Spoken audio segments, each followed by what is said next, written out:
하나님의 말씀 누가복음 1장 57절부터 80절입니다. 제가 봉독합니다. 엘리사벳이 해산할 기한이 차서 아들을 낳으니 이웃과 친족이 주께서 그를 크게 긍휼히 여기심을 듣고 함께 즐거워하더라.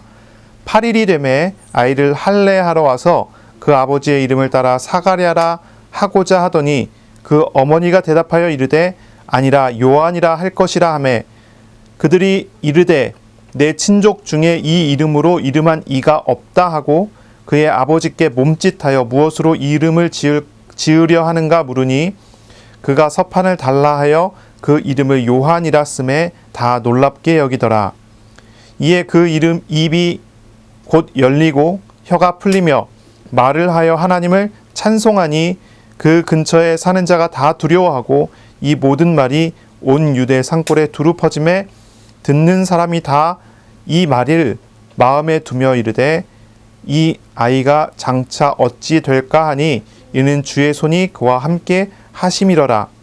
그 붙인 사가랴가 성령의 충만함을 받아 예언하여 이르되 찬송하리로다. 주 이스라엘의 하나님이여 그 백성을 돌보사 속량하시며 우리를 위하여 구원의 뿔을 그 종 다윗의 집에 일으키셨으니 이것은 주께서 예로부터 거룩한 선지자의 입으로 말씀하신 바와 같이 우리 원수에게서와 우리를 미워하는 모든 자의 손에서 구원하시는 일이라. 우리 조상을 긍휼히 여기시며 그 거룩한 언약을 기억하셨으니 곧 우리 조상 아브라함에게 하신 맹세라. 우리가 원수의 손에서 건지심을 받고 종신토록 주의 앞에서 성결과 의로 두려움 없이 섬기게 하리라 하셨도다. 이 아이여 내가 지극히 높으신 이의 선지자라 일컬음을 받고 주 앞에 앞서 가서 그 길을 준비하며 주의 백성에게 그 죄사함으로 말미암는 구원을 알게 하리니 이는 우리 하나님의 긍휼로 인함이라. 이로써 돋는 해가 위로부터 우리에게 임하여 어둠과 죽음의 그늘에 앉은 자에게 비추고 우리 발을 평강의 길로 인도하시리로다 하니라.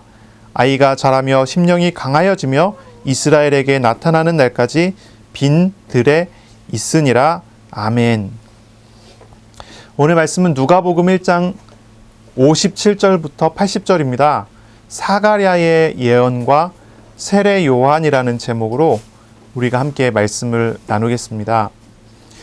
오늘 본문에 보면은 이제 사가랴와 엘리사벳의 아들 요한, 세례 요한이 출생을 하게 됩니다. 이 세례 요한의 출생을 보고 이제 그 이웃에 사는 사람들과 친족들이 다 모였습니다. 기뻐하며 모였어요. 오늘 본문에 보면 뭐라고 나오죠? 이웃과 친족이 주께서 그를 크게 긍휼히 여기심을 듣고 즐거워했다라고 했어요. 하나님께서 불쌍히 여기셔서 응답 주신 것으로 축하했다는 거예요. 하나님께서 불쌍히 여기시고 응답하신 것으로 인해서 축하했다는 거예요. 하나님께서 너를 돌보셨구나 라는 그런 이유로 축하를 한 거죠. 요즘에는 이제 아이를 낳지 않는 가정도 많고 아이를 갖는 것을 부담스러워하는 사람도 있어요. 그래서 엘리사벳과 그 이웃과 친족의 기쁨 이런 거는 아마 그런 가정은 아마 이런 기쁨을 느끼기는 어려운 감정일 거예요. 하지만 아이를 갖기를 수십 년간 소망하고 간절히 바래왔지만 아이가 없는 가정, 그래서 절망하고 슬퍼하는 가정에 하나님께서 아이를 주셨다는 거예요. 그럼 그 기쁨이 어떻게 될까요? 굉장한 기쁨이 아니겠어요? 굉장한 즐거움이 아니겠어요? 하나님께서 주신 도우심, 자신의 절망을 희망과 소망으로 바꾸어 주시는 하나님의 구원입니다. 그러므로 즐거워할 수밖에 없죠. 하지만 오늘 본문에 이제 가만히 보면은 엘리사벳은 아이를 낳았기 때문에 기뻐한 것이 아니라 하나님으로 인하여서 기뻐한 것 같아요. 조금 다르죠. 친척들과 친족들이 와서 아이를 낳아서 그 아이로 인해서 굉장히 기뻐했거든요. 하나님이 너희 불쌍함을 도우셨다. 하나님께서 너를 긍휼히 여기셨다. 정말 축하한다. 너에게 더 이상 이제는 이 아이라는 소망이 너에게 생겼구나. 이렇게 친척들이 와서 막 칭찬을 해주고 막 이렇게 축하를 해주는데 정작 엘리사벳의 마음은 아이 때문에 기쁜 게 아니라 하나님으로 인해서 기뻐했다는 거죠. 자신의 삶을 도우시고 인도하시는 하나님을 기뻐했지 아이가 기쁜 대상이기보다는요, 하나님이 기쁜 대상이었다는 거예요.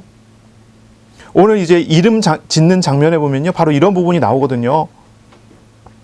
이제 비슷한 장면이 있는 성경이 어디 있냐면 이제 사무엘상 1장 2장이에요. 거기에 누가 나오죠? 한나라는 여자가 나오죠. 한나라는 여자가 엘가나의 아내인데 그 아이가 없어서 너무너무 괴로워했어요. 너무너무나 괴로워했어요. 아이가 없어서. 아이를 낳아야 되는데 아이를 낳지 못해서. 이제 한나는 아이가 없는데 이제 분인나라고 하는 여자는 아이가 있어서 한나가 이제 정실인데 이제 분인나가 한나를 괴롭히는 거예요. 너는 아이도 없고 후대도 없고 막 이러면서 막 괴롭히는 거니까 한나가 너무 분이 나갔고 기도를 하는 겁니다. 하나님께 기도를 하는 거예요. 자식을 달라고 하는 거예요. 내가 애가 없어 멸시를 당하니 애를 달라고 기도를 하는 거예요. 그러다가 그렇게 기도하다가 엘리 제사장을 통해서 한나가 하나님의 음성 같은 걸 이렇게 말씀을 이렇게 듣게 된단 말이에요. 그리고 난 다음에 아이를 가졌어요. 그리고 아이를 낳았어요. 근데 한나의 기도 제목이 달라지는 거예요. 아이를 달라 했던 한나가 이제 아이를 달라가 아니라 어떤 기도입니까? 어떤 찬양을 합니까? 아이가 나에게 소망이 아니라 하나님이 나에게 소망이십니다라고 하는 그런 찬양을 해요. 아니, 기도를 처음에 시작할 때는 애가 없어서 내가 소망이 없습니다. 아이가 나에게 소망입니다. 하나님 나에게 소망을 주십시오. 이렇게 기도했던 사람이 아이가 생기고 나니까 어떻게 되죠?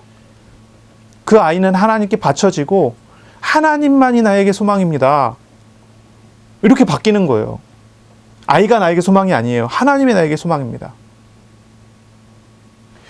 또 비슷한 장면, 조금은 이제 다를 수 있지만 비슷한 장면을 찾아보면 이스라엘 백성이 광야에 가서 먹을 게 없어요. 그러니까 거기서 사람들이 원망을 하기 시작하는 거예요. 모세한테 원망을 하는 거예요. 모세야, 너가 우리를 애굽 땅에서 건져갖고 여기로 데려오지 않았다면 우리가 애굽 땅에서 맛있는 밥을 지어서 밥을 해 먹었을 텐데 먹을 것도 없고 농사질 수도 없는 광야로 우리를 데리고 나와서 우리를 굶어 죽게 하냐? 이 모세를 원망하는 거예요. 모세에게 원망하고요. 하나님께 원망하고요. 이집트의 노예 생활일 때가 더 행복했다 그러면서 원망하는 거예요. 하나님께서 뭐라고 하십니까? 만나를 주시잖아요. 만나. 이스라엘은 만나를 먹게 됐어요. 그런데 그 만나를 먹은 사람들이 두 종류 사람으로 갈라지는 거예요. 한 종류는 뭐냐면 만나가 없어서 먹을 게 없어서 불행하다 하는 사람들은 먹을 걸 먹으면서 이제 행복해졌다 하고 되고, 근데 어떤 사람들, 모세 같은 사람도 어떻습니까? 만나를 먹으면서 만나는 중요하지 않아요. 나에게 날마다 만나를 주시는 신실하신 하나님으로 인해서 기뻐해요. 어떤 사람은 가만히 보니까요, 기도하는데 하나님께 기도하는데 하나님을 찾는 게 아니라요, 하나님이 주실 축복을 찾는 사람이 있더라고요. 이 사람은요, 축복이라는 것이 자기가 하나님을 찾을 이유예요. 하나님을 구하지 않고 하나님께 감사하지 않고 하나님을 기뻐하지 않고 축복을 기뻐하는데 하나님을 곁다리로 다 끼워놓는 거예요. 그런데 어떤 사람은요, 어떤 응답이 오고 어떤 증거가 일어나고 어떤 축복이 일어나도 그 응답과 증거와 축복은 별로 기뻐할 만한 이유가 안 돼요. 언제나 나에게 사랑을 주시고 언제나 나에게 믿음을 주시는 신실하신 하나님, 그 하나님 때문에 기뻐요. 저와 여러분은 어떤 사람입니까? 어떤 사람인가요? 하나님으로 기뻐합니까? 아니면 복으로 인하여 기쁩니까? 이것을 우리가 생각해야 되지 않겠어요? 아이들이 부모님에게 선물을 받았어요. 그러면 그 선물을 받았기 때문에 막 기쁩니까? 그러겠죠. 그렇죠? 그런데 그 선물을 준 아빠, 엄마 바라보면서 엄마 아빠가 나의 엄마 아빠라서 참 고맙다, 이런 생각이 듭니까? 부모 자식 간의 관계에서는 뭔가 이렇게 생각을 잘 해봐야 되는 거예요.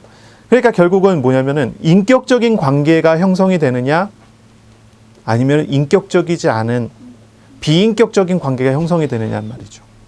그런 말을 지금 하는 거예요. 말이 조금 어려울 수 있지만 이해를 해야 돼요. 선물이라는 걸 가지고, 그 선물이라는 걸 가지고 하나님과 나와 아니면 부모와 자식 간에 끈끈한 사랑이 전해져야 되잖아요. 그렇죠? 그런데 끈끈한 사랑이 아니라 관계도 상관없고 마음도 상관없고 생각도 상관없고 그냥 그 물건과 그 물건의 가치만 전달받고 있단 말이에요. 그건 좋은 관계가 아니죠. 그럼 결국은 아이들은 부모에게 뭘 요구하는 거예요? 부모님은 선물 주는 기계가 돼버리는 거예요.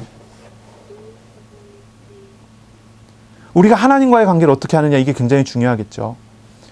오늘 본문에 나오는 엘리사벳이 그리고 사가랴가 기뻐하고 찬양을 한단 말이에요. 근데 그 과정을 이렇게 가만히 이렇게 보시면 그 과정 속에서 이 엘리사벳과 하연아 들어가세요. 들어가세요. 여기는 안 돼요. 저기 들어가세요. 엘리사벳과 사가랴가 보이는 반응이 아이 요한에게 맞춰지지 않다는 걸 알 수 있어요. 하나님께 맞춰져 있어요. 하나님께 맞춰져 있어요. 아까 이야기했던 이제 한나가 이제 아이를 낳았어요. 이 아이가 사무엘이에요. 사무엘. 이 사무엘은 대단한 사람이죠. 마지막 사사이기도 하고요. 마지막 사사기의 제일 마지막 사사. 그리고 첫 번째 왕, 두 번째 왕에게 기름을 부어서 왕을 세운 사람이죠. 이 사람은 제사장이면서요, 선지자의 일을 하고 사사기 때문에 왕 같은 일을 하는 사람이에요. 구약 성경에 나오는 어떤 사람들보다도 가장 그리스도의 직무를 비슷하게 행한 사람이 사무엘이에요. 이 사무엘을 낳았어요, 한나가. 그리고 이 사무엘을 하나님께 드리죠. 나실인으로 하나님께 드려요. 그래서 사무엘이 태어나서 자라나고 젖때쯤 되니까 사무엘이 어디 갑니까? 성전에 바쳐져서 부모의 곁을 떠나 성전에서 하나님과 동행하는 처음부터 그런 삶을 살게 되며 자라나죠. 한나는요, 아들을 하나님께 달라고 했어요. 왜냐하면 자기의 화가 나는 그 분노 때문에도 그랬겠지만 이제 가문의 대를 이어야 되는데, 그렇죠? 자기가 정실인데 대를 이어야 되기 때문에 아들을 달라고 기도를 한 거예요. 근데 정작 아이를 받고 난 다음에 그 아이가 소중한 게 아니에요. 하나님을 보았기 때문에, 하나님을 경험했기 때문에 하나님께 영광을 돌리고 하나님의 필요를 따라 이 아이를 하나님께 드리고 그리고 했다는 거예요. 아이가 소망이 아니라 아이가 사무엘이 가문의 후대가 아닌 나실인으로 하나님께 쓰임받도록 드리는 그런 중심. 본문의 엘리사벳의 이웃과 친족들이 등남을 축하하기 위해서 왔어요. 와서 축하한다 기뻐하고 이렇게 막 하다가 이 아이의 이름을 짓게 되는 거예요. 아이의 이름을 사가랴라고 짓자. 이 사가랴의 이름은 아버지의 이름을 따서 하는 거예요. 보통 이스라엘에서 이제 가문의 이름을 이어받을 때는 이제 뭐랄까요? 아주 복된 삶을 살았던 사람의 이름을 붙여줘요. 보통은 아버지는 나이가 그렇게 많지 않기 때문에, 아버지는 인생이 더 남았기 때문에 아버지의 이름을 붙이지 않고 할아버지의 이름이나 아니면 그 조상의 더 존경할 만한 분의 이름을 붙여서 이 가문이 이런 복된 일들이 계속 이어져 가기를 바라는 거죠. 그런데 이제 이 아이 같은 경우는 사가랴의 이름을 붙이려고 해요, 사람들이. 왜 그러냐면 그 아버지 사가랴는 이미 나이가 많이 들었고 그 평생의 삶이 굉장히 존경받을 만한 그런 삶을 살았다고 그 주변 친족들과 이웃들이 다 인정했다는 뜻이에요. 그래서 그 아들의 이름을 사가랴라고 짓자는 거예요. 사가랴 2세 이렇게 붙이자는 거죠. 사가랴 주니어, 사가랴 2세 이렇게 붙이자는 거죠. 이거는 이제 아들이 아버지와 같은 사람이 되라는 의미예요. 그리고 이 아이는 정말로 이 가문의 후대를 이어갈 만한 사람이다라는 거예요. 가문의 후대가 없고 가문을 이어갈 만한 사람이 없는데 이제 드디어 가문을 이어갈 만한 사람이 됐으니 이 아이의 이름을 사가랴라고 짓고 이 가문의 자식으로서 자라나게 하자는 거예요. 그런데 엘리사벳이 뭐라고 합니까? 아니라는 거예요. 그 이름은 사가랴가 될 수 없다는 거예요. 엘리사벳은요, 자신의 가문에 없는 이름을 붙여요. 여호와께서 은혜를 보이셨다라는 뜻이에요. 요한이라는 이름을 붙여야 된다는 거예요. 요한이라는 이름. 그러니까 사람들은요, 이상하게 생각한 거예요. 엘리사벳이 일반 관습을, 유대인들의 일반 관습을 따르지 않는다고 느낀 거죠. 이상하게 생각했어요. 왜 이렇게 고집을 부릴까? 그럼 아빠한테 가서 물어보자. 그래서 아버지한테 갔어요. 아버지가 바로 옆에 있었겠죠. 친척들이 다 모였으니까. 아버지한테 가서 아버지한테 얘기하는 거예요. 사가랴한테 얘기하는 거예요. 아이의 이름을 어떻게 해야 되겠냐? 근데 말로 할 수가 없죠. 사가랴가 말을 못 하잖아요. 말을 못 하는 건 귀도 안 들린다는 뜻이니까 말과 귀를 들을 수가 없으니까 가서 사람들이, 이웃들이, 친척들이 사가랴에 가서 몸짓으로 막 이야기를 했어요. 아이의 이름 어떻게 해야 되느냐. 사가랴가 말을 못 하니까 글씨를 쓸 수 있는 판을 가지고 오라고 그래요. 서판을 가져와라. 서판을 가져와서 거기다 쓰는데 요한이라고 딱 쓰는 거예요. 요한.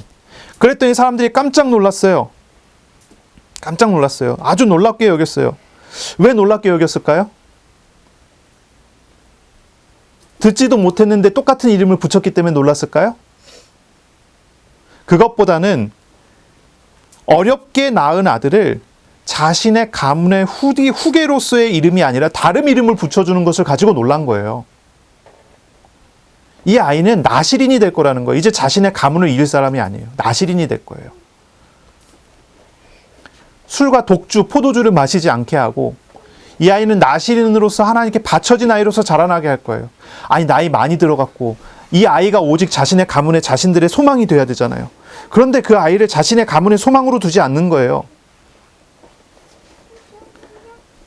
엘리사벳과 사가랴는 아들을 자신의 가문의 후대로서가 아니라 하나님의 택한 사람으로서, 하나님의 쓰임받을 나실인으로서 자라나야 한다는 사실을 알았고 천사가 가르쳐준 그 이름으로 하나님께 나실인으로 쓰임받도록 내어드린 것이죠. 이렇게 하나님께 내어드렸어요. 그러자 어떤 일이 벌어졌습니까? 그 즉시 사가랴의 입이 열리고 혀가 풀리고 말을 하며 하나님을 찬양하게 됩니다. 이 사가랴의 노래가, 사가랴의 예언이 67절부터 79절까지 나오거든요. 이 노래를 불러요. 아주 초자연적인 일이 벌어진 거죠. 기적이 일어난 거예요. 그 현장에 있었던 사람들은요, 그 기적을 다 목격한 거죠. 그 이웃의 사람들과 친척들이에요. 이 사람들이 사가랴에게 일어났었던 일, 듣지도 못하고 말하지도 못해갖고 했었던 그 자리에서 이름을 정하고 난 다음에 하나님의 초자연적인 기적의 역사가 일어나 말하게 되고 찬양하게 되는 모습들을 다 목격을 한 거예요. 그리고 이 일이 하나님의 일이라는 것을 직감하고 다들 거기서 두려워 떨기 시작하는 거죠. 이 일에 대해서 이제 한 주석가 같은 경우는 이런 말을 해요. 아마 현대인이 고압 전류가 흐르는 이제 전선 앞에서 그 고압 전류를 눈으로, 이 전류가 이렇게 흘러가는 것을 눈으로 보게 되면 굉장히 경직되고 두려우면서 떨지 않겠냐고요. 아마 그런 현상이 일어난 것 같다. 이렇게까지 얘기를 해요. 하나님의 기적이 일어난 것을 그 앞에서 목전에서 본 사람들이 두려워서 떨기 시작하고 바로 그 일들이 소문이 나기 시작을 합니다. 이 일에 대해서 경험했던 사람들에 의해서 사가랴 제사장에게 나타났었던 초자연적인 기적과 함께 요한이라는 이름이 예루살렘 뿐이 아니라 온 유다의 산악지대에, 온 유다의 산골에 두루두루 퍼지는 그런 일이 벌어졌어요. 이 세례 요한이 태어나서 난지 8일 만에 할례를 받으려고 친척들이 모였거든요. 이 8일 된 아이의 이름이 온 유대 땅에 다 퍼진 거예요. 온 유대 땅에. 말도 못하고 듣지도 못하는 제사장 사가랴가 아이의 이름을 짓고 난 다음에 다시 말했다는 말, 그런 소문. 하나님께 나실인으로 아이를 바치게 됐는데 말이 풀려고 말 듣지도 못하고 말하지도 못했던 사람이 말하고 찬양을 하고 노래를 부르게 됐다는 바로 그 소문이 퍼지는 거죠. 그리고 이제 67절부터 79절까지 나오는 사가랴의 예언, 이 예언의 노래의 내용들이 퍼지기 시작을 하고, 그리고 제사장 사가랴의 아들이지만 가문의 후대가 아니라 하나님께 바쳐진 나실인인 요한이라는 사람, 이 요한이라는 아이가 주의 손이 함께하는 사람이 되는 요한이라는 아이가 장차 어떻게 될까 하는 그런 질문들을 온 유대 땅에 살고 있는, 산골에 살고 있는 사람들이 그 질문을 마음에 담게 된 거예요. 그러면 이 사람들이 이제 이 요한이 자라나고 요한이 이제 자라나서 활동하게 될 때까지 이 요한을 이제 주목해서 보고 있는 거죠. 바로 이 일을 통해서 요한에게 모든 이목이 쏠리게 되는 그런 현상이 일어나게 된 것입니다. 사가랴는요, 욕심이 없었겠습니까? 엘리사벳이 욕심이 없었겠어요? 욕심이 있었지 않겠어요? 사가랴와 엘리사벳이 적어도 수십 년간이에요. 수십 년간 아이를 낳을 수 있는 나이부터 결혼한 이후에 경수가 끊어질 때까지 모르긴 몰라도 한 4, 50년이 될 수도 있을지도 모르겠어요. 길게 잡으면요.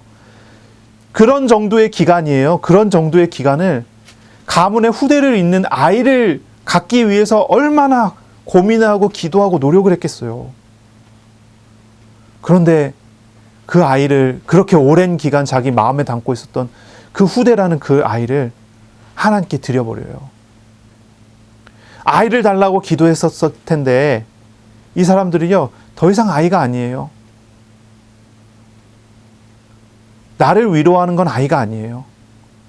나를 기쁘게 하는 건 아이가 아니에요. 하나님께서 나와 함께 하신다는 거예요. 하나님께서 나에게 은혜 주신다는 거예요. 엘리사벳이 성령에 충만해서 마리아에게 막 이야기를 했잖아요. 엘리사벳이 성령에 충만해서 노래하기 시작해요. 더 이상 자기의 욕심이 아니에요. 자기의 생각이 아니에요. 자기의 우상이 아니에요. 하나님이 나의 기쁨이래요. 하나님이 하시는 일이 나에게 즐거움이 돼요. 하나님을 높이는 그런 찬양과 그런 영광을 돌리기 시작을 하는 거죠. 이 사가랴는 이제 성령에 충만합니다. 그리고 예언을 하기 시작해요.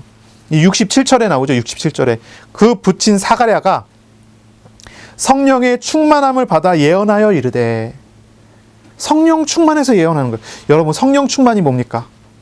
성령 충만이 뭡니까? 이 질문부터 우리가 시작을 해요. 성령 충만이 뭐죠? 이제 성령님 그러면요, 성령님 그러면은 이상한 선입견을 가진 사람이 많아요. 뭔가 이제 성령 운동한다 그러면요, 성령 운동이 뭐예요? 우리에게 오신 성삼위일체 하나님 중 성령 하나님께서 우리에게 역사하시는 것을 운동으로서 나타난다. 뭐 이렇게 생각할 수도 있겠죠. 그런데 대부분 어떻게 생각하죠? 그렇게 생각 안 해요. 성령 운동한다 그러면 뭘 생각하냐면, 방언을 한다. 뭔가 이제 기적적인 초자연적인 어떤 그런 반응과 그런 현상이 나타난다.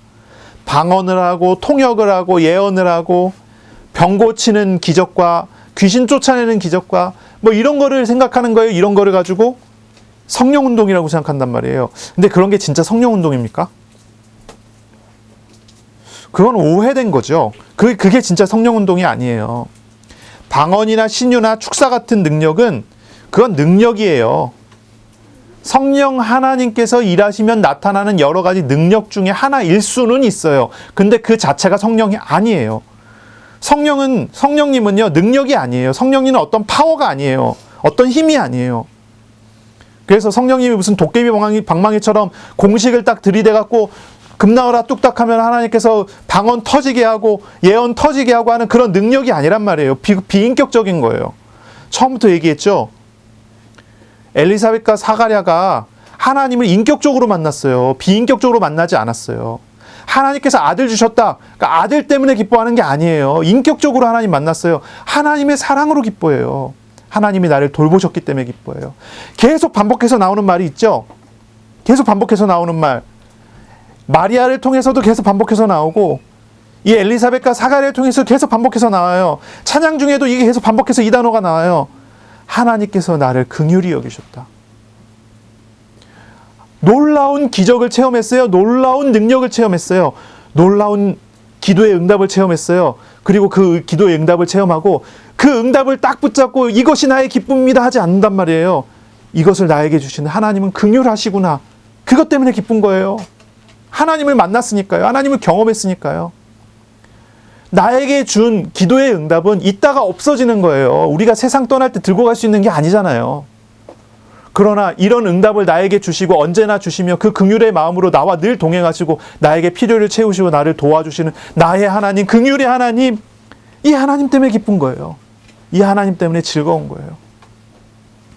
자식을 나에게 주셨지만, 자녀를 나에게 주셨지만 이 자녀조차도 하나님의 거예요. 하나님이 나를 긍휼히 여기심처럼 이 아이도 하나님께서 긍휼히 여기실 줄로 믿어요. 그러니 나는 하나님을 기뻐하고 하나님을 바라보며 나아가요. 그게 믿음이죠. 성령님, 그러면 성령님을 자꾸 비인격적인 능력으로 생각하지 않아야 돼요. 우리가 기도하는데 하나님 나에게 이거 주십시오. 저거 주십시오. 나에게 이가 필요하니까 이걸 주세요.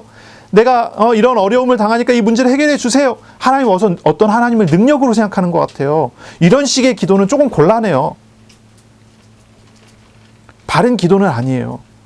진짜 기도는 뭐예요? 뭘 달라가 아니고요. 인격적이신 하나님을 만나는 데 있어야 돼요. 우리가 뭘 달라 기도하기 시작했더라도 기도가 마칠 때는요, 내가 그게 있어도 되고 없어도 되고 하나님이 나를 위하시니 하나님의 뜻대로 해주시기를 구합니다로 바뀌어야 돼요. 하나님을 찾는 것으로 바뀌어야 돼요. 그렇지 않겠습니까? 성령님의 인격적이신 하나님이세요. 우리 안에 오셔서 우리와 함께 하시고 우리와 동행하시고 우리와 함께 기뻐하고 우리와 함께 즐거워하고 우리를 인도하시는 우리의 하나님이시라는 걸 알아야 돼요. 성령님은 어떤 능력이 아니라니까요. 능력이 아니에요. 우리에게 찾아오신 하나님. 또한 한 가지 더 있죠. 사가랴가 성령 충만 받아서 예언했어요. 예언은 뭡니까? 예언. 미래를 알아맞추는 건가요? 미래를 말하는 건가요? 그게 예언인가요? 예언이 뭡니까? 성경의 예언은요, 미래를 말하는 게 아니에요. 그런 내용이 아니에요. 성경의 예언은 이루어질 하나님의 말씀을 선포하는 것을 예언이라고 해요. 이루어질 하나님의 말씀이 선포되는 게 예언이에요. 여기서 중요한 건 뭐냐면 하나님의 말씀이에요. 하나님의 말씀이에요. 어떤 사람이 꿈을 꿨어요. 꿈을 꿨어요. 근데 이제 꿈이 그대로 이루어지는 거예요. 꿈을 꿨는데 그 다음날 어떤 일이 벌어진다는 거예요. 그래서 깨어나고 난 다음에 그 일을 막 준비하는 거예요. 어떻게 해결할지, 그것을 어떻게 바꿀지 막 준비하고 고민하는 거예요. 그런 식의 내용들은 예언이 아니에요. 이제 제 예를 들자 보니까 이런 식으로 예를 드는데, 이런 식의 내용은 성경에 이야기하는 그런 예언이 아니에요. 성경의 예언은 뭐죠? 하나님의 말씀이 담겨져서 말씀의 성취가 나타나는 게 예언이에요. 다시 말해서 말씀하시는 하나님께서 어떻게 일하실지를 이야기하는 게 예언이에요. 일하시는 분이 하나님이세요. 우리는 거기에 순종하여 감사함으로 나아갈 수 있어야 돼요. 그게 성경의 예언이에요. 미래에 대해서 말하는 거 누구나 할 수 있어요. 어떻게 될지 대충 예상해서 이야기할 수 있잖아요. 무당도 점쳐줘요. 물론 다 맞지 않아요. 귀신의 능력이 그렇게 대단하지 않거든요. 그러나 무당이 점쳐주는 것과 하나님의 말씀의 예언이 다른 점은 무엇입니까? 하나님의 긍휼하시는 마음, 하나님의 사랑의 마음, 하나님이 일하시는 하나님의 마음이 담긴 말씀이라는 거예요. 이게 달라요. 교회에서 예배드리고 1차 예배드리고 2차 어느 권사님 집에 모여갖고 예언 받는 사람들이 있어요. 그런 예언은 하나님의 말씀에 나오는 예언하고는 아주 다른 거예요. 귀신이 이야기하는 거하고 다르지 않아요. 전혀 다르지 않아요. 인격적인 하나님이 없는데 그게 무슨 하나님의 말씀이에요. 사가랴의 말씀을 잘 생각해 봐야 돼요. 오늘날 우리가 예언을 할 수 있습니까? 오늘날? 예언할 수 있나요? 미래에 대한 예측하는 사람들은 있어요. 귀신의 능력으로 미래에 대해서 예측하는 사람들도 있어요. 그런데 그것이 우리가 성경에 나오는 사가랴가 예언하듯이 하는 그런 예언하고는 다르단 말이에요. 오늘날에 선지자가 있습니까? 이렇게 질문하는 거하고 똑같아요. 예언하는 사람은 선지자거든요. 선지자는 하나님의 말씀을 위임받아 하나님의 계시를 받아 선지하는 말씀을 전하는 사람이에요. 계시는 종결됐어요. 성경으로. 오늘날 선지자 없습니다. 그런데 왕 같은 제사장이며 선지자 같은 직분을 줘서 사역을 하게 하는 사람들은 있어요. 그런 사람들이 어떤 사람들이죠? 베드로 전서에 나오는 말씀이죠. 너희는 왕 같은 제사장들이요, 거룩한 나라요, 그의 소유된 백성이니 이는 하나님의 아름다운 기이한 빛을 선전하게 하려 하심이 아니냐. 이 선지자의 역할을 누구에게 맡겼어요? 예수 믿는 하나님의 자녀들, 하나님 나라의 백성들에게 맡겼어요. 목사는 강단에서 하나님 말씀을 선포하고, 성도들은요, 받은 말씀을 가지고 현장에 가서 그 말씀의 성취를 경험하며 그 말씀을 현장에서 선포하며 살아가는 거예요. 모두가 그 선지자적인 사역을 가지고 할 수 있어요. 그것은 성경으로부터 목사에게, 성도들에게 전달되어지는 말씀의 흐름이에요. 이제 어쨌든 그 이제 이차적인 내용이고, 그래서 여기서 중요한 건 뭐냐면 예언이라는 단어. 예언. 성경의 예언은 뭡니까? 하나님의 말씀이, 이루어질 말씀이 선포되는 거예요. 이걸 우리가 정확하게 기억해야 돼요. 미래에 어떤 일이 벌어진다, 뭐 로또 번호가 나타났다, 그 예언인가요? 그거 아무 상관없는 거예요. 내일 누가 무슨 사고를 당할지도 모른다. 이게 무슨 예언입니까? 성경의 예언이 아니라니까요. 그냥 예측이에요. 귀신이 미래를 예측해갖고 말하는 거예요. 그래서 무당이 점치는 건 100% 맞지 않아요. 귀신이 예측하는 거예요. 우리보다 조금 더 똑똑하니까. 이 마귀가, 귀신이 우리보다 더 똑똑하잖아요. 천사가 우리보다 조금 더 낫잖아요. 영적인 존재니까. 그냥 예측하는 거지 반드시 이루어질, 성취될 말씀이 아니란 말이죠. 이제 우리가 이 부분 이해해야 돼요. 이 사가랴의 예언 안에는 하나님께서 사가랴에게 보여주신 말씀인 거예요. 사가랴의 예언은요, 인격적이신 하나님의 뜻과 관심과 인격적이신 하나님의 마음이 담긴 말씀이 사가랴의 예언 속에 나오는 거죠. 오늘날 우리는 인격적이신 하나님의 말씀을 나와 우리 현장에 받아가야 돼요. 어쨌든 그렇습니다. 사가랴는 어떻습니까? 원래 사가랴는요, 하나님의 말씀을 듣고 믿지 못했죠. 불신앙했어요. 하나님의 말씀을 듣고 불신했었습니다. 그래서 벙어리가 됐죠. 말을 못하고 듣지도 못하는 사람이 됐죠. 그렇지만 이 사가랴가 돌이켰습니다. 돌이켜서 믿음으로 나오게 됐어요. 그랬을 때 자신의 생각을 내려놓고 하나님의 말씀의 성취를 내다보게 됐죠. 그리고 그것이 선포가 되어지도록 된 것이죠. 하나님께서 하시겠다고 하는 말씀을 사가랴는 믿었고 선포한 것입니다. 이 예언의 찬양을 가만히 보면요, 사가랴 개인의 체험이고 이스라엘 민족의 체험이고, 그리고 미래 오늘날 우리들에게 성취될 하나님의 말씀의 체험이에요. 사가랴는요, 절망의 어두움에 하나님이 빛을 주신다고 고백을 했어요. 그렇게 예언을 했어요. 사가랴가 절망의 어둠 속에 있지 않았습니까? 아이가 없는 오랜 문제, 말 못하게 되어져서 당했던 여러 어려움들의 문제, 자신은 절망 속에 있었어요. 그러나 그런 절망에 빛을 주시는 하나님을 찬양하게 됩니다. 이 사가랴가 그렇게 돼요. 이것이 단순히 사가랴의 고백이 아니에요. 이스라엘 400년 동안, 말라기 선지자 이후로 400년 동안 하나님과 동행하는 사람은 있었지만 계시의 말씀이 선포되지 않았던 시기가 있어요. 이걸 암흑시기라고 부르기도 해요. 그러한 400년의 시간, 새로운 생명을 낳지 못하는 이스라엘에게, 포로의 끝에 속국이 되어서 식민지 생활을 하게 되는 이스라엘의 사람들에게 그런 절망에 하나님의 나라라고 하는 놀라운 빛이 선포되어져요. 이것이 사가랴의 개인의 경험일 뿐 아니라 이스라엘의 경험이고, 오늘날 우리의 삶, 우리의 현실 속에 나타나는 그런 경험이 되는 것이죠. 사가랴는 자신의 아들이 주의 길을 예비할 것이며 그 길에서 주의 택한 백성들이 그리스도를 통해 어둠에서 돋는 해를 보게 될 것을 말을 해요.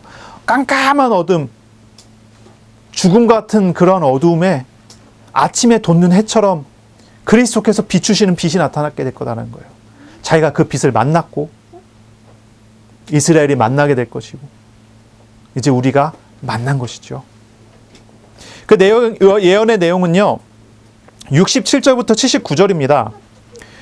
먼저 이제 이 예언의 내용을 두 분류로 이렇게 분류를 해야 되는데, 이제 67절부터 75절까지와 76절부터 79절까지를 이제 나눠서 우리가 좀 봐야 돼요. 67절부터 75절까지는 과거 시제입니다. 그러니까 이제 동사들이 다 과거 동사들이에요. 그리고 76절부터 79절까지는 미래예요. 이 과거는 뭐냐면은 출애굽의 경험을 이야기하는 거예요. 출애굽의 경험. 하나님이 찾아오셔서 애굽에 노예됐던 이스라엘이 구원받았단 말이죠. 그것을 노래하는 거죠. 그리고 76절부터는 이제 우리에게 찾아오신 그 하나님께서 우리를 어두운 데서 빛으로 나아가게 하신다는 그런 고백이 담겨져 있어요. 여기서 이제 68절을 읽어볼까요? 68절 시작. 찬송하리로다 주 이스라엘의 하나님이여 그 백성을 돌보사 속량하시며 했어요. 여기에서 이제 보면은 주 이스라엘의 하나님께서 그 백성을 돌보사 속량하시며 했어요. 속량이라는 것은 죄를 값주고 용서했다는 그런 얘기가 돼요.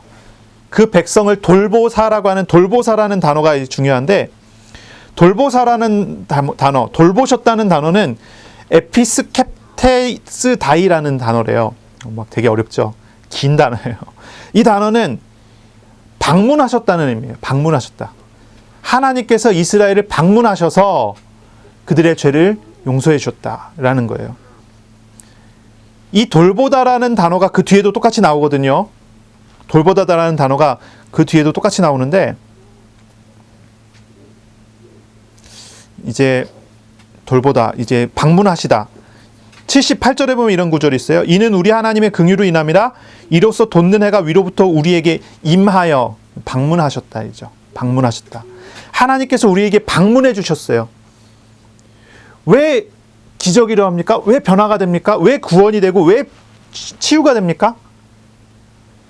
그것은 하나님께서 방문해 주셨기 때문이에요. 하나님 우리에게 찾아오셨기 때문이에요. 하나님께서 애굽에 노예되어 있는 이스라엘에게 찾아오셨어요. 어떻게 찾아오셨습니까? 사람이 하나님을 만날 수가 없잖아요. 죄인인데. 그 죄를 다 짊어지시고 찾아오셨어요. 속량하셨어요. 바로 그런 방문이 과거에 우리를 구원하셨던 방문이라는 거예요. 그리고 이제 새로운 방문이 일어나요. 이제 아들 누굽니까? 76절. 이 아이여, 이 세례 요한이 이 아이여 내가 지극히 높으신 이의 선지자라 일컬음을 받고, 이 세례 요한은 선지자가 되죠. 그리고 주 앞에서 앞서가서 그의 길을 준비하며 주의 백성에게 그 죄사함으로 말미암는 구원을 알게 하리니. 놀라운 이야기예요. 놀라운 예언이죠. 세례 요한은 예수님 앞서서 예수님의 길을 준비하고 그리고 난 다음에 주의 백성에게, 하나님이 예비하신 사람들에게, 하나님이 택하신 사람들에게 그 죄사함으로 말미암는 구원을 알게 해요. 세례 요한이 뭘 외쳤죠? 회개하라, 천국이 가까이 왔다. 회개하라, 천국이 가까이 왔다. 우리가 죄인이라고 외쳤어요. 죄인이라고. 회개해야 된다고 외쳤어요. 죽고 다시 살아나야 된다고 외쳤어요. 그래서 세례를 받아야 된다고 한 거예요. 주의 길을 준비하고 예비했어요. 죄 사함으로 말미암는 구원을 알게 했어요. 너가 죄인인데 어떻게 구원을 받을 수 있느냐? 죄에 대하여 죽고 다시 살아나지 않으면 안 된다. 그런 설교를 늘 했단 말이에요.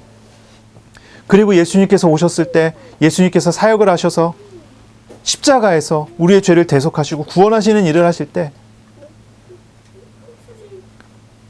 그러한 일들, 그러한 사건들에 대한 예언들을 하는 것입니다. 69절에 보면 우리를 위하여 구원의 뿔을 그 다윗의 집에 일으키셨으니 했어요. 구원의 뿔이라고 하는 단어는 그 당시에 이제 그 지역, 그러니까 이제 근동 지방이라고 그러죠. 그 팔레스타인 지역, 그쪽에 이제 문화 속에서 뿔이라고 하는 말은 원수에게서 승리하게 하는 용사, 어떤 능력 있고 권능이 있는 용사, 아니면 왕의 이미지, 이런 것들이 형상화된 단어예요. 그러니까 이제 우리를 위하여 구원의 능력을 주셔요. 구원의 능력을 행사하시는 분이 오는데, 왕으로서 그 구원의 능력을 행사하시는 분이 오는데 다윗의 집에 온다라는 거예요. 그리고 이것은 주께서 예로부터 거룩한 선지자의 입으로 말씀하신 바와 같이 하면서 이제 뭐가 나오죠? 그런 얘기가 나와요. 과거 출애굽의 경험을 가지고 이야기를 해요. 이 구절들은 특별히 이제 시편 106편에서 가지고 온 구절들이거든요. 시편 106편에서 71절은 이런 구절입니다. 우리 원수에게서와 우리를 미워하는 모든 자의 손에서 구원하시는 일이라. 근데 시편 106편 10절은요. 그 미워하는 자의 손에서 구원하시며 그 원수의 손에서 구원하셨고. 똑같은 구절이죠. 시편에 있는 출애굽의 경험을 가지고 와서 고백을 하는 거예요. 하나님께서 우리를 구원하셨는데, 우리에게 찾아오셔서 구원하셨는데, 과거에 출애굽의 그런 구원을 우리에게 주셨다. 그런 이야기를 하는 거죠. 그리고 그런 구원은 아브라함에게 주신 언약을 성취하신 거예요. 아브라함에게 주신 언약을 성취하신 거예요. 이 사가랴의 찬양은요, 나를 구원하셨는데 그 나를 구원하신 그것이 과거의 아브라함 언약의 성취이고 출애굽 언약에서 보였던 그 구원이라는 거예요. 그리고 이스라엘이 그런 구원을, 그리고 온 세계의 영적 이스라엘들이 그런 구원을 받게 될 것이다 라는 거죠. 사가랴는 그렇습니다. 애굽의 노예와 같았던 자신에게 하나님 찾아와 주셔서, 방문해 주셔서 출애굽 때와 같은 구원의 은혜를 주셨음을 감사하는 거예요. 자식이 없는 사가랴, 불신앙으로 말 못했던 사가랴에게 은혜를 주신 것, 이것을 고백하는 거예요. 이 모든 것이 하나님의 구원의 행위이며 언약의 성취라는 것을 고백하고 노래를 합니다. 이게 이제 앞부분이에요. 뒷부분은 그렇습니다. 76절부터 79절은 예언들을 이렇게 정리를 하면, 첫째는 이제 요한에 대한 거예요. 이 아이여, 내 아이야, 너는 지극히 높으신 이의 선지자가 된다. 이게 예언이죠. 확실히 예언이에요. 두 번째, 이제 요한은요, 주의 앞에 가서 그 길을 준비하는 사람이 된다. 세 번째는요, 주의 백성에게 죄 사함으로 말미암는 구원을 알게 하는 것이다. 네 번째는 이 모든 것은 하나님의 긍휼로 인함이라.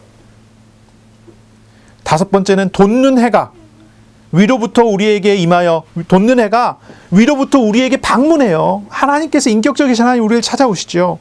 어둠과 죽음의 그늘에 앉은 자에게 빛을 비추고 우리의 발을 평강의 길로 인도하신다. 이렇게 얘기해요. 76절, 77절은 요한에 대한 예언이에요. 요한에 대한 예언. 요한은 선지자의 역할을 할 사람이고요, 주의 길을 준비하는 사람이고요, 주의 백성에게 죄사함으로 말미암는 구원을 알게 하는 일을 할 사람이에요. 예수님께 나오는 가르침을 선포하는 사역을 할 사람이에요. 이것이 예언으로 선포가 되고요. 78절, 79절은요, 요한이 준비한 그 길에서 일하실 하나님의 사역을 이야기해요. 그리스도의 사역입니다. 빛과 어두움의 은유를 통해서 그리스도께서 행하실 일을 찬양하고 선포해요. 과거에 우리를 죄와 우상, 원수의 손에서 구원하신 하나님께서 이제 사가랴가 낳은 아들 요한을 통해 주의 길을 예비할 것이며, 바로 그 길에서 그리스도는 어둠과 죽음의 그늘에 있는 자에게 빛을 비추고 구원하실 것을 선포한 거죠. 바로 그 길 안에, 그 구원 안에 평안이 있다고 이야기해요. 이스라엘 사람들의 인사말이 뭡니까? 샬롬입니다. 샬롬. 이스라엘 사람들은요, 유대인들은요, 만나면 샬롬해요. 샬롬, 이게 무슨 의미죠? 평안을 비는 거예요. 근데 그 평안이 어디에 있습니까? 어둠과 죽음의 그늘에 앉은 자에게 비추는 그 빛에 있다는 거예요.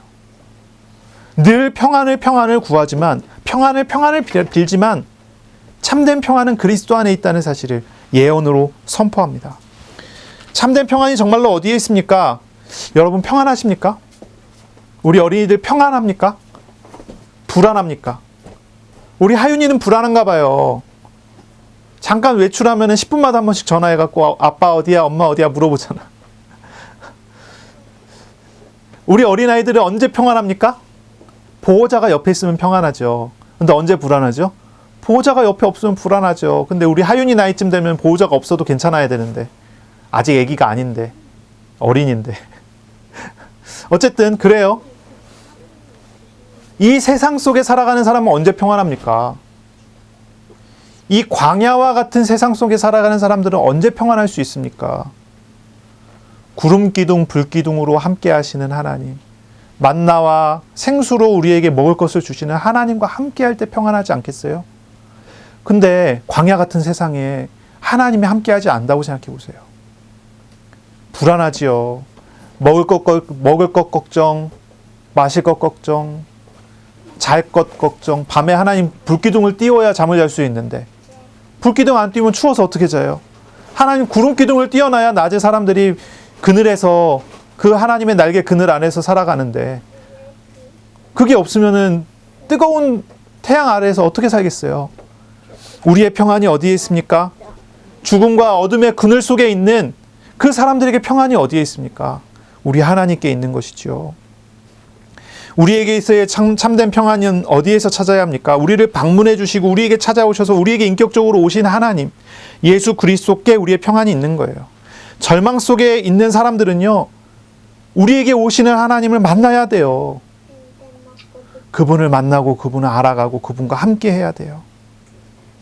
오늘 그리고 이번 한 주간 저 여러분은 우리에게 찾아오신 하나님을 만나고 하나님의 일을 보며 하나님과 동행하는 하나님의 평안을 누리는 그런 사람들 되시기를 바랍니다. 아멘. 이제 80절입니다. 80절. 같이 읽어볼까요? 시작. 아이가 자라며 심령이 강하여지며 이스라엘에게 나타나는 날까지 빈들에 있으니라. 이 세례 요한이 태어났고 세례 요한을 두고 이제 사가랴가 예언을 했고 이 세례 요한이 성장하는 것까지 오늘 나오는 거예요. 이 세례 요한이 어떻게 성장합니까? 두 가지를 생각해 봐야 돼요. 첫째는 심령이 강하여졌다라는 거고요. 두 번째는 빈들에 있었다는 거예요. 먼저 이제 심령이 강해졌다는 것을 한번 생각해 볼게요.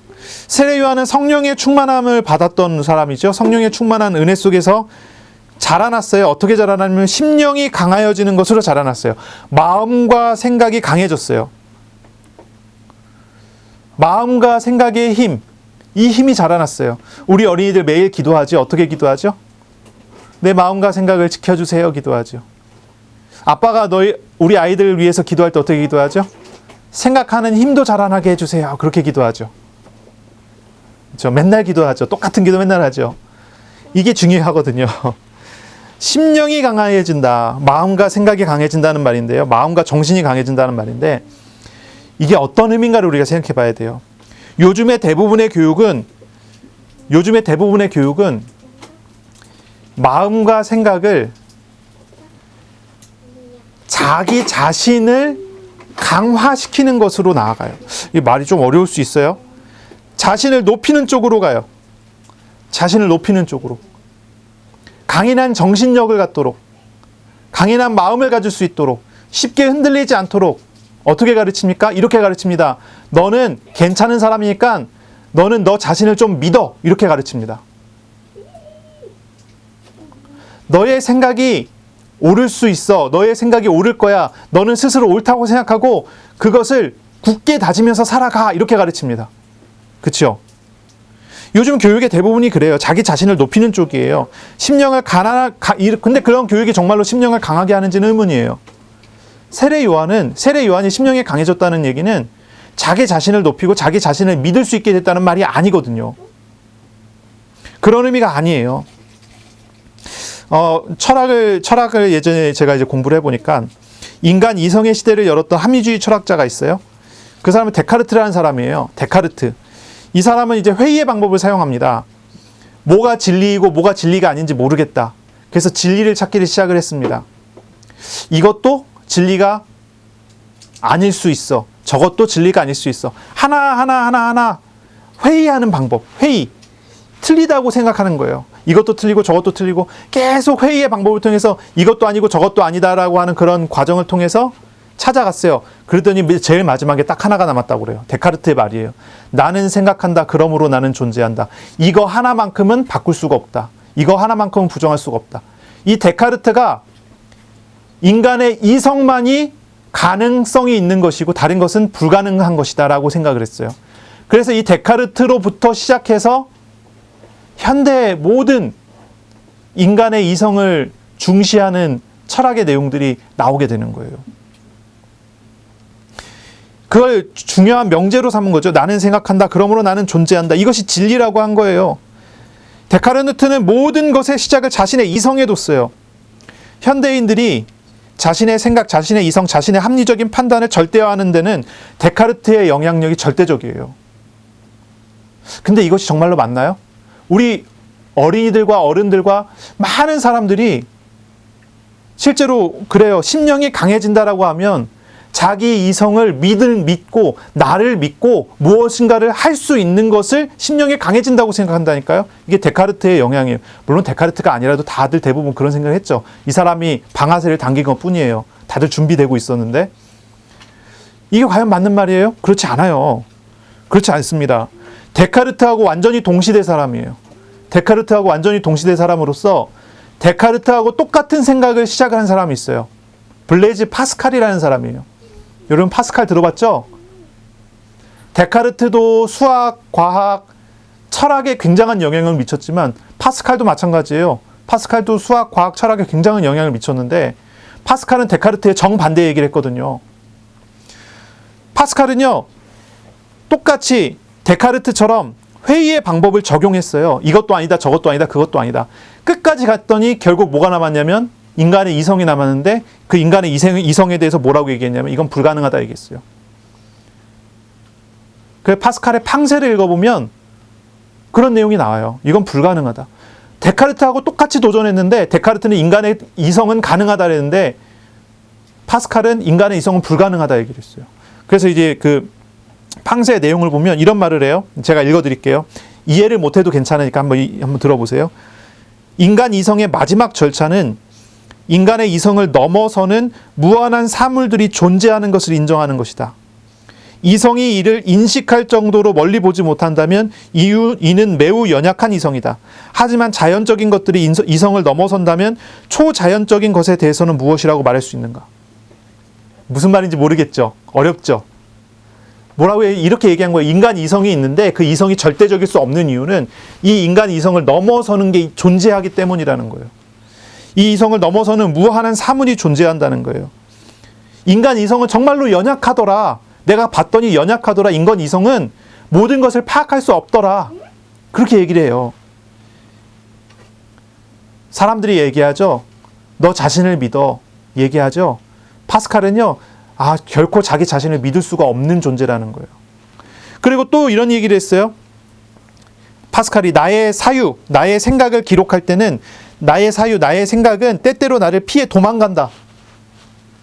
하지만 이는 내가 지속적으로 망각한다는 나의 연약함을 상기시킨다. 나는 점점점 계속 뭔가를 생각하면 계속 잊어버리는 존재구나. 나는 연약한 존재구나. 그런 거예요. 이는 내가 망각한 사유만큼 교훈적이다. 왜냐하면 나는 단지 내가 아무것도 아니라는 것을 알기 위해 노력했기 때문이다. 그래서 이 파스칼은 뭐라고 하냐면 하나님께로 가야 된다는 거예요. 하나님을 믿어야 된다는 거예요. 하나님이 존재하신다는 거예요. 똑같이 시작했는데 완전히 정반대 결과를 냈거든요. 자, 다시 돌아갈게요. 세례 요한이 자라나요. 심령이 강하여졌어요. 어떻게 자라나야 됩니까? 우리 어린이들 어떻게 자라나야 될까요? 내 자신을 믿어야 할까요?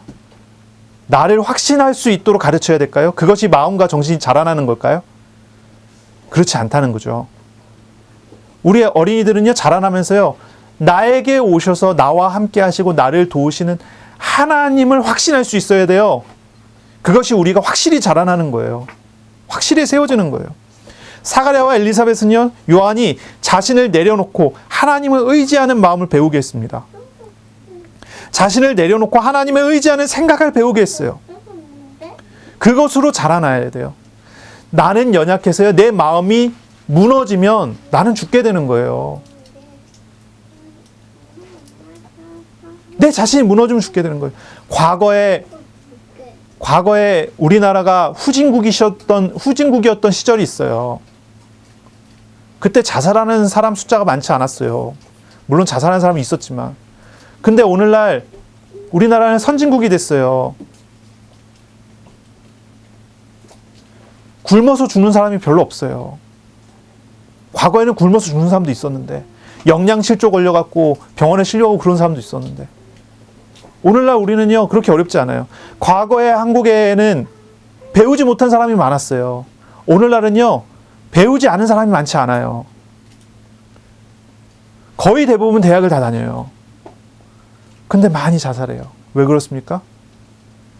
자신을 믿도록 가르쳤는데, 자신의 수준을 많이 높여갔는데, 자신이 무너지니까 견딜 수가 없는 거예요. 그게 강한 마음입니까? 약한 마음입니까? 하나님을 믿는 사람은 다르죠. 변하지 않는 우리 하나님께서 우리에게 오셔서 나를 지켜주셔요. 나와 함께 하세요. 그 믿음으로 굳어지는 사람은 다르죠. 그러니 우리는요, 자라나야 돼요. 세례 요한처럼 아이가 자라며 심령이 강하여지며. 우리가 자라나면서 어떻게 돼야 됩니까? 심령이 강하여지며 하나님을 의지하는 믿음으로 세워져 나가야 돼요. 나의 마음은 연약하지만 하나님의 마음이 나의 마음에 채워진다면 그건 연약하지 않아요. 나의 생각은 연약하지만 하나님의 생각을 배워가는 사람은 연약하지 않습니다. 그것을 우리는 얻어가야 되는 거죠. 두 번째, 세례 요한은 빈들에서 자라났습니다. 빈들, 광야예요, 광야. 세례 요한은 광야에서 자라났어요. 물론 이 요한이 머물렀던 광야는 사막처럼 생물이 살 수 없는 그런 곳은 아니에요. 물론 광야 그러면 광야에 여러 종류가 있어요. 그 중에 진짜 사막처럼 아무 생물이 살 수 없는 그런 광야도 있지만 세례 요한이 머물렀던 광야는 그런 광야는 아니에요. 하지만 길이 없어요.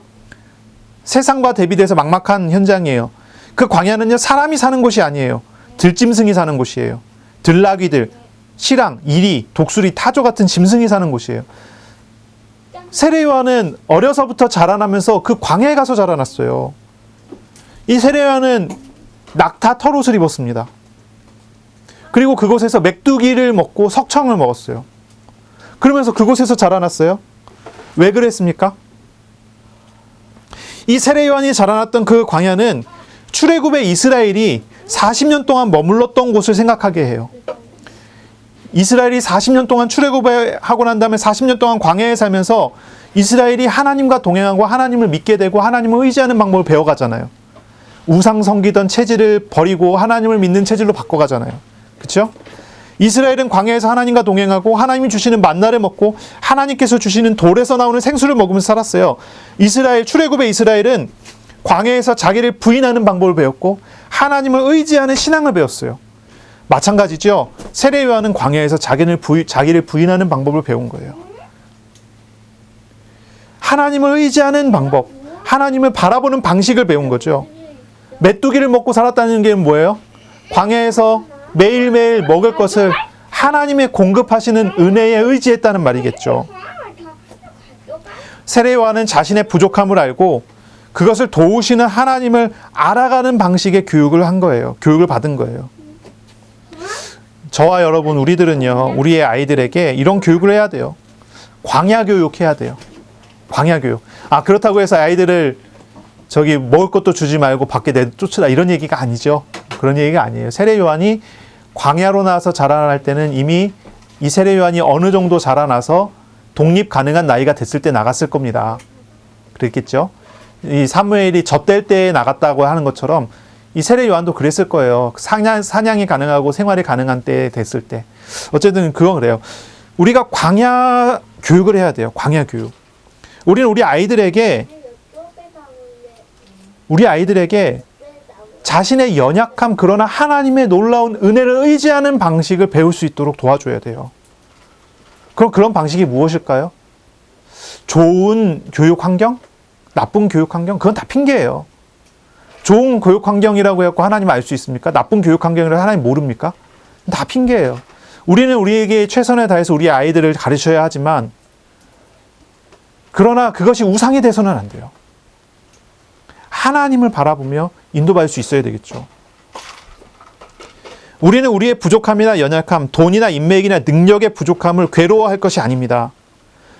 부족한 중에 하나님을 의지하고 우리를 도우시는 하나님과 함께하는 삶을 배워갈 수 있도록 해야 돼요.